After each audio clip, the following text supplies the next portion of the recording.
It's an opportunity we cannot miss right now to teach people self-care skills. Because self-care is no longer a personal problem. It's a cultural opportunity. Now, we need to look at how can we create strategies for thriving in this new work culture of ours. This is where self-care comes in.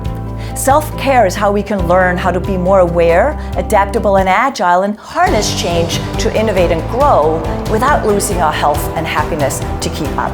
And especially in times of change, as we're looking ahead at what's to come.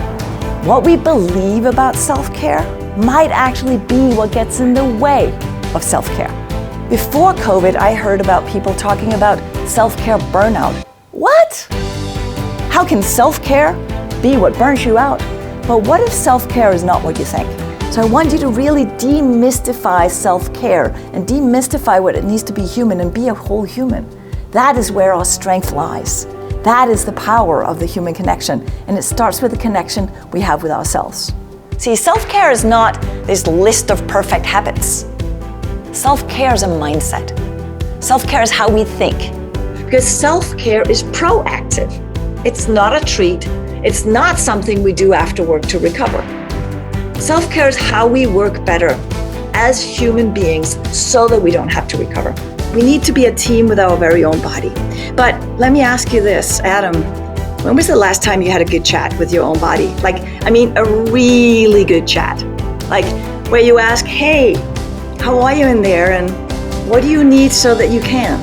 That's good, Jeanette. It was more of an argument than a chat. You know, I sometimes feel like I'm at war with myself, like, oh, you did this wrong, you did that wrong. How can I have a more, harmonious relationship with myself? That's a big question, right? What if self-care is just a pause?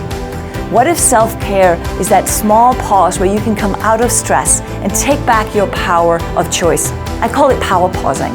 We become more mindful about how our thoughts are directing not only how we think, but also how we feel and how we interact with other people, engage with other people, but also how we show up.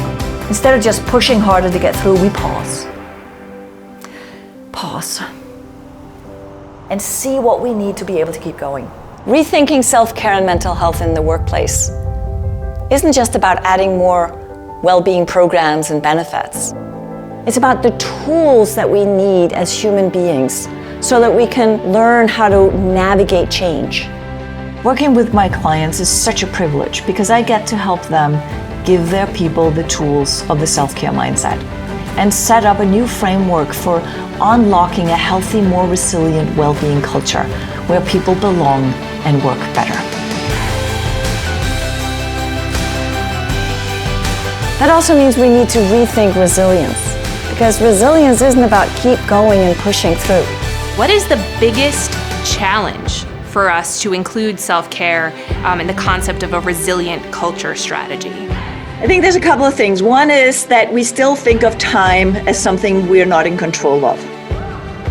And this idea that time is we just have to keep up because there's too much on our plate. And listen, there is so much on our plate. But the idea that we look at what is it that's making us more productive about who we're supporting, meaning ourselves, rather than just being more productive by hacking something.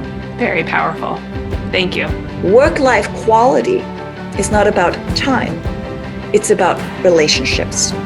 And what's interesting about self-care is that your relationship with others and your relationship with work is actually part of your self-care too. The difference is the mindset. It's human to worry, but it's also human to care. So how do we harness the human advantage rather than thinking of it as a problem to solve? So if we're turning self-care upside down and we see self-care as the foundation for how we interact better with other people, how we contribute better at work and in our relationships, that's how we create impact. What if well-being was the foundation for a healthy culture, a healthy company, a thriving business? Well, it is. It's truly a culture possibility, something that helps us all work better together.